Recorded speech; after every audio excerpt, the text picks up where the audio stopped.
नमस्कार, मैं हूं आपके साथ लक्ष्मी उपाध्याय और आज देख रहे हैं हमारा खास शो यंग इंडिया। राजस्थान में जयपुर शहर और जयपुर ग्रामीण संसदीय सीट को हॉट सीट माना जा रहा है। दोनों बड़े दल मुद्दों के आसरे वोटरों को अपने पाले में करने की कोशिश में लगे हुए हैं, लेकिन जयपुर के नौजवानों का अपना मिजाज है। यहां के युवा हर मुद्दे पर अपनी राय बेबाकी से रखते हैं। 2019 में उनकी नई सरकार से क्या उम्मीदें हैं, वो अपने सपने के भारत को कैसा देखना चाहते हैं, इन्हीं तमाम सवालों को लेकर सियासी नब टटोलने यंग इंडिया की टीम जयपुर के राजस्थान यूनिवर्सिटी के कैंपस में युवाओं के बीच पहुंची है। देखिए क्या कहता है जयपुर का नौजवान।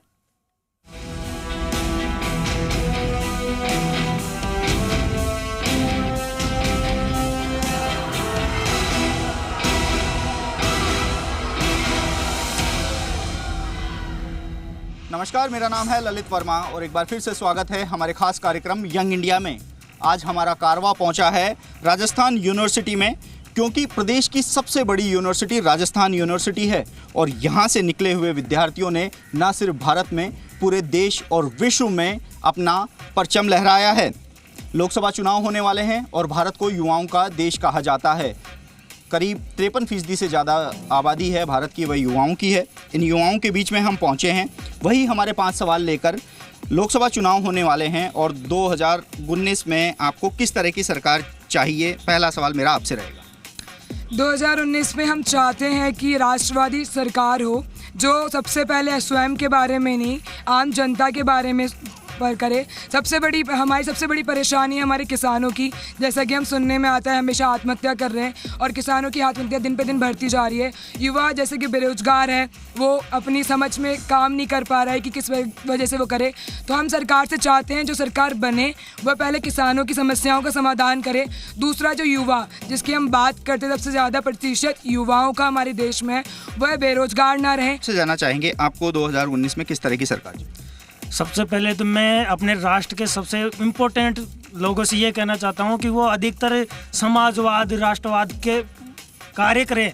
समाजवाद को ज़्यादा अपनाते हैं लोग, समाजवाद के अनुसार रहकर काम करें। बट ये है कि अधिकतर युवा बेरोजगार है और सबसे ज़्यादा इस भारत देश में ना 64% युवा है। ऐसा कोई से देश नहीं है जिसमें सबसे ज़्यादा युवा हो। युवाओं के लिए सरकार कार्य करे तो युवा बहुत आगे निकलेंगे, देश भी आगे निकलेगा और देश में उन्नति ही उन्नति होगी। फिर से सोने की चिड़िया कहलाएगा। मैं आज कह रहा हूँ सर 2019 लोकसभा चुनाव आ गए हैं और सबसे इम्पोर्टेंट राष्ट्रवाद के लिए है कि हमारी एजुकेशन, अगर कोई भी सरकार आती है तो सबसे पहले हम ये देखना चाहते हैं एजुकेशन किस अकॉर्डिंग की रहेगी, क्योंकि क्वालिटी ऑफ एजुकेशन होना बहुत इंपॉर्टेंट है और एजुकेशन को फ्री होना is must for Indians. Because if we want a building India, so we have to start for a better education and free education for India. अगर हमें free education मिलेगी हम इंडियंस को, हम बच्चों को, तो कोई भी बेरोजगार तो नहीं होगा। अगर क्वालिटी एजुकेशन भी मिलेगी तो हम अपना बिजनेस भी ओपन कर सकते हैं, अपनी जॉब भी कर सकते हैं। जानना चाहेंगे 2019 में आपको कैसी सरकार। हमें ऐसी सरकार चाहिए जो रोजगार सभी लोगों को दे सके। अभी राजस्थान यूनिवर्सिटी के अंदर यही मुद्दा था कि मतलब बच्चों को अच्छी पढ़ाई मिले और रोजगार मिले, और आज मतलब रोजगार की दर 7% से कम हो गई और बेरोजगार बहुत ज़्यादा घूम रहे हैं देश के अंदर। और अभी जीडीपी का अनुमान भी 6 के लगभग आ गया है, जो पहले 7 के लगभग था। तो ऐसी सरकार दे जो सभी को साथ लेकर चले और सभी को रोजगार मिले और किसानों की आत्महत्या पहले भी होती आ रही है और अभी भी होती रह रही है। तो सबसे बड़ा मुद्दा बेरोजगारी होगा इस बार। मेरा दूसरा सवाल है उम्मीदें। 2019 में चाहे किसी की भी सरकार बने, किन उम्मीदों को लेकर आप वोट करने चाहेंगे कि एक युवा होने के नाते मुझे सरकार से ये उम्मीद रहेगी, मैं इसलिए वोट कर रही हूँ। योजनाएं तो बहुत हैं, बहुत सारी योजनाएं हैं, लेकिन उनका पूरी तरीके से वो पहुंच नहीं पाती। जैसे स्किल इंडिया मिशन है,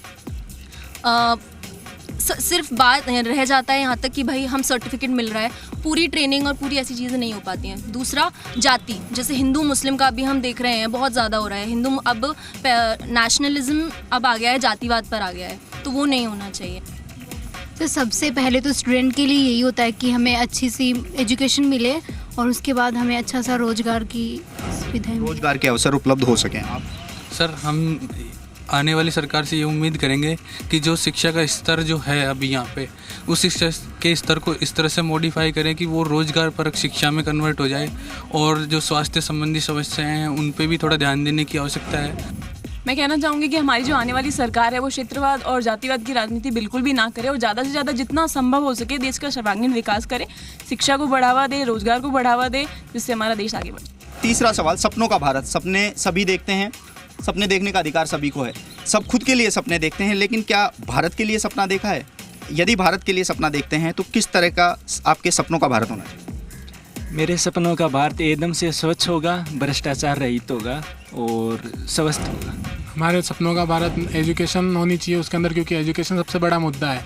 क्योंकि एजुकेशन होगी तो हमें रोज़गार के लिए जो मुद्दे हैं वो भी ख़त्म होंगे। एक स्किल इंडिया होना चाहिए, जैसे कि सबको रोज़गार मिले उसके अंदर उनके अपनी एबिलिटी के अकॉर्डिंग, और एजुकेशन सबको मिलनी चाहिए। एजुकेशन सबको। आपसे जानना चाहेंगे सर, मेरे सपनों के भारत में दूसरी आसिफा या फिर दूसरी लक्ष्मी नहीं होनी चाहिए। मैं चाहती हूँ कि एक ऐसा भारत हो जहाँ रात के 2 बजे चाहे 3 बजे लड़की बाहर निकल सके, उसे अपने भाई की या अपने पिता की ज़रूरत ना हो कि वो उसे बाहर ले जा सके। तो मैं चाहती हूँ महिला सुरक्षा पे बहुत ज़्यादा ध्यान दिया जाए। महिला सुरक्षा पर बहुत ज़्यादा ध्यान दिया जाए। रात को 1-2 बजे ही क्यों, 24 घंटे क्यों नहीं? आप में से कोई है जिसके सपनों का भारत ऐसा होना चाहिए, कुछ कहना चाहिए आप? सर, मेरे सपनों का भारत ऐसा होना चाहिए, पहला, जब हम राष्ट्रवाद की बात करते हैं तो मेरे सपनों के भारत में लोग ऐसे होने चाहिए जो अपने देश से प्यार करें, ना कि किसी और के देश से नफरत। दूसरी बात, विमेन एम्पावरमेंट जैसी चीज़ की हमारे देश को ज़रूरत नहीं है, क्योंकि जब कोई कहता है हम विमेन एम्पावरमेंट की बात कर रहे हैं, वो अपने आप को ऐसी अथॉरिटी में रखता है कि जो हमें पावर देता है सेफ़ होने की। ऐसा नहीं है, हमारे पास उतनी शक्ति है और हम अपनी सेफ्टी खुद कर सकते हैं। खुद के देश से तो प्यार करें, लेकिन दूसरे के देश से नफरत भी ना हो। आप में से कोई और?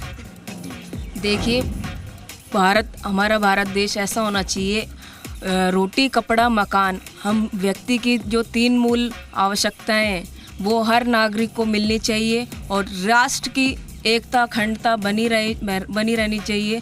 भारत देश के अंदर भ्रष्टाचार नहीं होना चाहिए और हमारा भारत देश सुंदर और स्वस्थ रहना चाहिए। हर कोई कुछ न कुछ बनने का सपना देखता है, किसी को डॉक्टर बनना है, किसी को इंजीनियर, किसी को जज, किसी को वकील। आज एक दिन का इनको प्रधानमंत्री बना देते हैं। यदि आपको एक दिन का प्रधानमंत्री बनाया जाता है तो क्या करेंगे? सर, हम सबसे पहले मतलब किसानों की समस्याओं का समाधान, किसानों की समस्या सुलझाएंगे। सबसे पहले एजुकेशन को प्रायोरिटी देंगे सर। एजुकेशन को ठीक से, जातिवाद, भ्रष्टाचार मिटाएंगे, जिससे कि फिर जैसे अब ग्रुप में बट गए ना कि हमारी कैटेगरी की हमारी कैटेगरी, तो वो नहीं हो, सब एकते में मिले। सब एक। गरीबी और भ्रष्टाचार को हटाना चाहूँगी। गरीबी, भ्रष्टाचार। सबसे पहले देश का अर्थव्यवस्था को अच्छा बनाएंगे, रोजगार, शिक्षा, स्वास्थ्य सुविधाओं सभी को बेहतर बनाएंगे और शिक्षा के रूप से देश का सर्वांगीण रूप से विकास करेंगे। आप? ये जो सभी सुविधाएं मिलती है ना, प्रधानमंत्री, राष्ट्रपति, जो भी हैं, मुख्यमंत्री, ये जो इनको सारी सुविधाएं मिलती है, जैसे कि विदेश यात्रा होती है, जो भी होती है फ्री होती है, इनके सारे रेल किराया वगैरह सब कुछ, बंगला सब फ्री मिलता है। मैं चाहती हूँ कि अगर मैं प्रधानमंत्री बन गई ना, तो मैं जो खुद की जो सारी सुविधाएं होती हैं उनको ख़त्म करके जिनकी ज़रूरत है उनको दिया जाए। पॉलिटिशियंस की मिलने वाली सभी सुविधाओं को ख़त्म करके आम जनता या जो भी ज़रूरतमंद हो, सैनिक हो, उनको मिलनी चाहिए। आपसे जानना चाहेंगे शिक्षा और रोजगार को बढ़ावा दें। शिक्षा और रोजगार। अगर मैं प्रधानमंत्री बन जाता हूं तो सबसे पहले मैं जातिवाद को एक तरीके से ख़त्म करना चाहता हूं कि हर कोई अपने नाम के सेकंड जो लास्ट नेम होता है वो इंडियन लिखे। सबसे पहले यूनिटी बन जाएगी उस चीज़ से, ना ही जातिवाद फैलेगा ना ही और कोई, क्योंकि जातिवाद होता है तो हम यूनिटी में नहीं रह पाते। तो अपना सेकंड लास्ट नेम होगा इंडियन। जो सुरक्षा कर्मी है ना, तो उनकी सुरक्षा 24 घंटे होती है, 24 घंटे में उनको सुविधाएं नहीं मिल पाती है सर। तो सुविधाएं उनको अधिक से अधिक हो। सुरक्षाकर्मी जो 12-12 घंटे ड्यूटी करते हैं या 24 घंटे ड्यूटी होती है, तो उनको ड्यूटी पे पूरी सुविधाएं मिले, अच्छी से अच्छी सुविधाएं मिल सकें। आप कुछ कहना चाहते हैं? सर, आरक्षण को ख़त्म करना। आरक्षण को ख़त्म करेंगी अगर आप एक दिन की प्रधानमंत्री बनती। मेरा और 5वां और अंतिम सवाल है, क्या आप अपने सांसद से खुश हैं? खुश हैं तो क्यों, और खुश नहीं हैं तो क्यों नहीं? क्योंकि लोकसभा चुनाव होने वाले हैं, एक नया सांसद आपको चुनना है। सबसे पहले आपसे जानना चाहेंगे, आप अपने सांसद को लेकर क्या सोचते हैं? बताइए। सर, मैं अपने सांसद से खुश नहीं हूँ, क्योंकि हमारे जो कस्बा है उसमें जो गाय वगैरह वो घूमती रहती हैं और कचरा वगैरह ज़्यादा ही रहता है। और एक क्या है कि हमारे गांव से वहाँ आने में प्रॉब्लम रहती है, गाड़ी वगैरह की सुविधा इतनी बढ़िया नहीं है। आप अपने सांसद को कितने नंबर देती हैं? कितने में से? 10 में से। 10 में से मैं 3 नंबर। 10 में से 3। सो मैं अपने सांसद से एक बड़े मतलब पूरे इंडिया लेवल पे देखूं तो मैं खुश हूं, क्योंकि पहले जो पुराना सांसद था उसमें ये चीज़ नहीं थी, डिजिटलाइजेशन वर्ड का यूज़ नहीं था। और जो एजुकेशन लेवल है और देशों से जो कनेक्टिविटी है वो चीज़ नहीं थी। तो मैं तो इस चीज़ से खुश हूँ क्योंकि अब हमारे इंडिया में टेक्नोलॉजी का जो इम्प्रूवमेंट हो रहा है वो अच्छा है, क्योंकि टेक्नोलॉजी से ही हम लोगों का विकास हो रहा है। आपसे जानना चाहेंगे क्या आप अपने सांसद से खुश हैं तो क्यों, नहीं तो क्यों नहीं? एक्चुअली मैं मेरे सांसद से बिल्कुल भी खुश नहीं हूँ। ऐसा कि राष्ट्रीय सेवा योजना एक मतलब स्कीम चलाई गई है हमारे केंद्र सरकार द्वारा। उसका एक राष्ट्रपति अवार्ड होता है जो माननीय राष्ट्रपति द्वारा मिलता है। उनके द्वारा लास्ट 2 ईयर से वो अवार्ड उनके द्वारा दिया जा रहा है, माननीय राष्ट्रपति जी से नहीं दिलवाया जा रहा। और दूसरी चीज़ सबसे बड़ा एक यूथ फेस्ट होता है, नेशनल यूथ फेस्ट, जिसमें 8,000 से 9,000 यूथ पूरे इंडिया का पार्टिसिपेट करता है। वो भी इस साल बंद करा दिया गया है, तो हम बिल्कुल भी खुश नहीं हैं। यूनिवर्सिटी के इस यूथ से जाना हमारे 5 सवाल। सपनों का भारत कैसा हो, 2019 में इनको सरकार कैसी चाहिए, इसके साथ ही इनको उम्मीदें क्या रहेंगी, पीएम बनाते हैं तो ये क्या काम करते हैं। यहाँ रुकेंगे एक छोटे से ब्रेक के लिए। ब्रेक के उस पार हमारे अन्य सवालों के साथ एक बार फिर से इन युवाओं से जुड़ेंगे और जानेंगे इनके मन की आवाज़।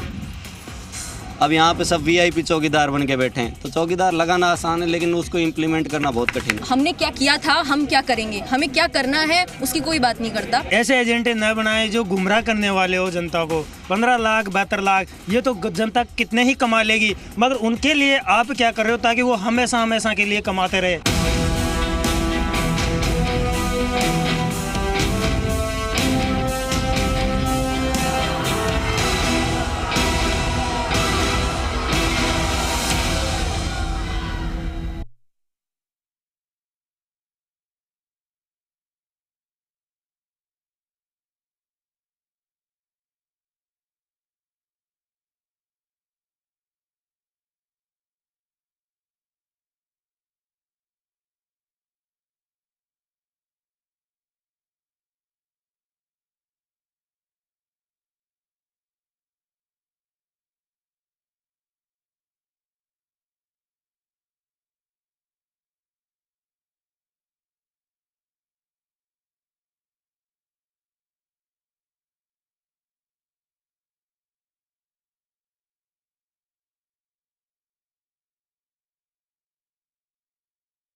ब्रेक के बाद एक बार फिर से स्वागत है हमारे खास कार्यक्रम यंग इंडिया में। ब्रेक पर जाने से पहले हमने इन युवाओं से जाना था कि इनको किस तरह की सरकार चाहिए, इनकी उम्मीदें क्या रहेंगी, सपनों का भारत कैसा होगा।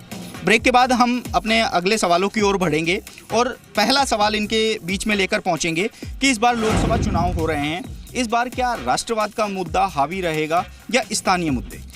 इस बार है ना जो सबसे ज़्यादा अपन देखने को मिल रहा है कि राष्ट्रहित में सबसे ज़्यादा लोग सोच रहे हैं। अब पहले नेता है ना जो खुद जाके रैलियां करते थे, प्रचार प्रसार करते थे, अभी क्या है कि खुद युवा है ना राष्ट्र हित में सोच रहा है, राष्ट्र के हित में वो कुछ आगे करना चाहता है, तो खुद भी है ना जो प्रचार करना चाहता है भाई मेरे देश में अच्छा नेता है और वो राष्ट्र हित में ही बेस्ट कार्य करना चाहिए उसको, तो वो अपने अधिकतर टाइम में है ना जो राष्ट्रहित में अधिकतर कार्य सोचता है। मैं अपना सवाल दोहराऊंगा, क्या इन लोकसभा चुनावों में राष्ट्रवाद का मुद्दा हावी रहेगा या स्थानीय मुद्दे? राष्ट्रवाद का।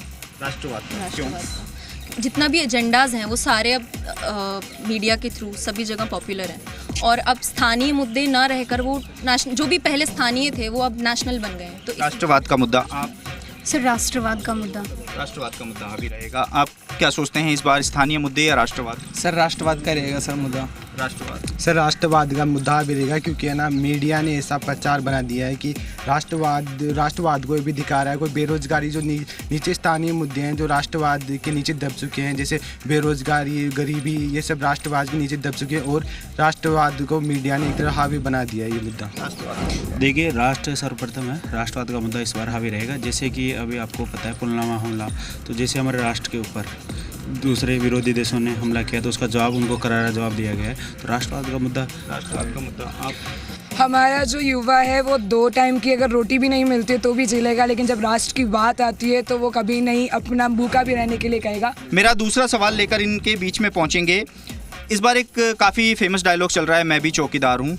इसके साथ हमने जोड़ दिया है मैं भी बेरोजगार हूँ। कौन सा ज़्यादा असरदार है, मैं भी चौकीदार हूँ या मैं बेरोजगार हूँ? मैं भी बेरोजगार हूँ, वो मुद्दा ज़्यादा है। मैं भी बेरोजगार हूँ। मैं भी बेरोजगार हूँ। मैं भी बेरोजगार। मैं भी बेरोजगार हूँ। मैं भी चौकीदार हूँ। सर मैं तो रोजगार हूँ, मेरे पास रोजगार भी है, बट ऐसा नहीं है कि हम मैं भी चौकीदार भी बहुत फेमस हो रहा है, ठीक है। तो हम ये नहीं सोच सकते कि चौकीदार से हम अपनी राजनीति चलाएं या बेरोजगारी से हम अपनी राजनीति चलाएं। जो भी हैं अपने स्थानीय मुद्दों को भी देखिए, क्योंकि एक राष्ट्रवाद तभी बनता है जब छोटे छोटे स्थान मिलकर हमारा राष्ट्र आगे बढ़ता है। तो स्थानीय मुद्दों को भी बढ़ाएं और रोजगार को भी बढ़ाएं। जैसा ही आपने बोला मैं भी चौकीदार कहना आसान है, लगाना भी आसान है। नाम के आगे मैं भी चौकीदार लगा लेते हैं, लेकिन चौकीदार की रियल में क्या हालत है उसको कोई नहीं जानना चाहता। किसी को 2000 रुपये मिल रहे, किसी को 3000 रुपये मिल रहे, खर्चा भी नहीं चल रहा। अब यहाँ पे सब VIP चौकीदार बन के बैठे हैं। तो चौकीदार लगाना आसान है, लेकिन उसको इम्प्लीमेंट करना बहुत कठिन है। मैं इन दोनों सेंटेंसेस में से मैं भी बेरोजगार हूँ इसको ज़्यादा प्रायोरिटी दूँगी। मैं भी बेरोजगार हूँ, इसी को मुद्दे को ज़्यादा प्रायोरिटी। मैं भी बेरोजगार। आप? मैं भी बेरोजगार हूँ, इसी को प्रायोरिटी। मेरा तीसरा सवाल लेकर इन युवाओं के बीच में पहुंचेंगे। क्या इस लोकसभा चुनाव में जो विकास के मुद्दे हैं वो हाशिए पर चले गए हैं? विकास के मुद्दों पर ध्यान नहीं दिया जा रहा है, सिर्फ धर्म, जाति, राजनीति, राफेल, इन पर ध्यान दिया जा रहा है? हाँ बिल्कुल, मुझे कहीं ना कहीं ऐसा लगता है कि जो असली मुद्दे हैं हमारे समाज ही नहीं, मैं राष्ट्रवाद कहूँगी, क्योंकि एक बहुत बड़ी सेइंग है कि गुरु रहे ना रहे ये देश रहना चाहिए, और इस देश को रखने के लिए सिर्फ और सिर्फ रफाइल डील या धर्म या इन सब की ज़रूरत नहीं है। हमें सिर्फ एकता की ज़रूरत है, प्यार की ज़रूरत है। वो होगा तो हम सब अपने काम करेंगे। आपको क्या लगता है, सर विकास के मुद्दे हाशिए पे गए?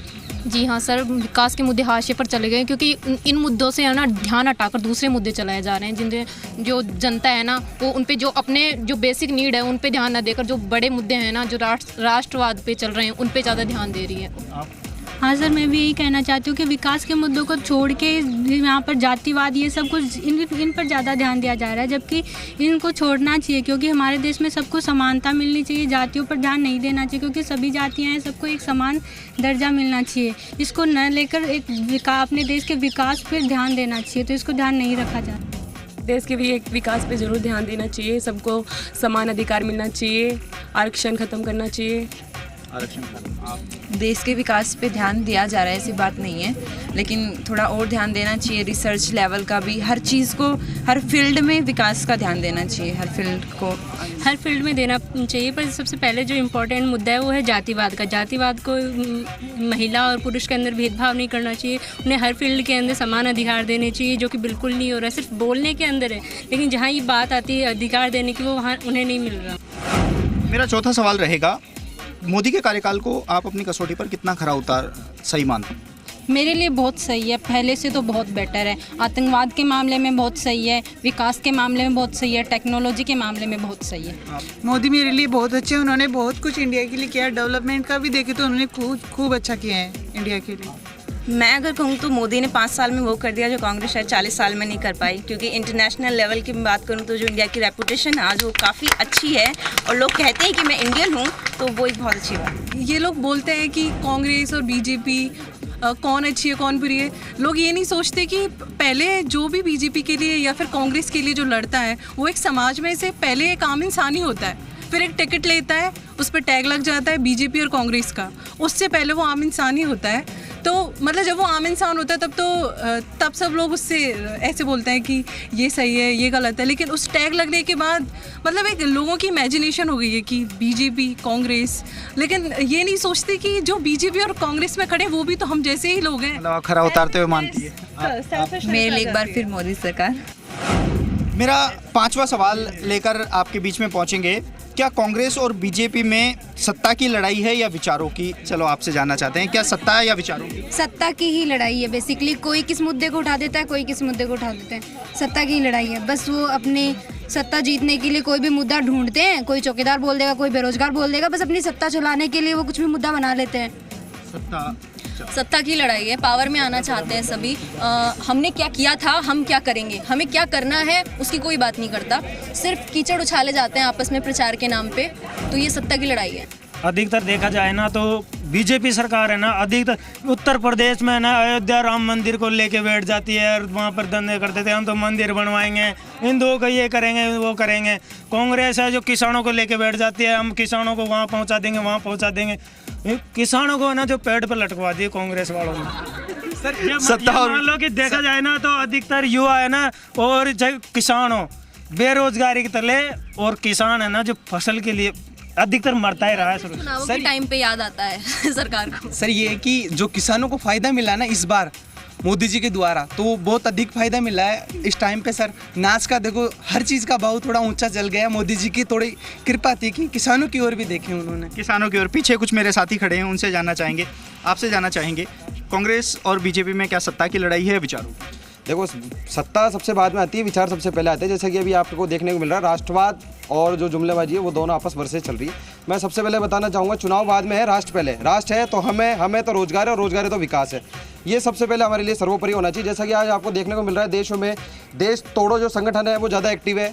आज जो अलगाववादी नेता है वो ऐसे बयान दे रहे हैं जिससे आप देखने को मिल रहा है उनके चुनाव प्रचार पे भी 2-2 दिन 3-3 दिन रोक लगाई जा रही है। ऐसा क्यों हो रहा है? आज भारत देश में ही भारत के खिलाफ नारे लगाए जा रहे हैं, ऐसा क्यों हो रहा है? मेरा अगला सवाल है, वंशवाद की परिपाटी क्या लोकतंत्र के लिए खतरा है?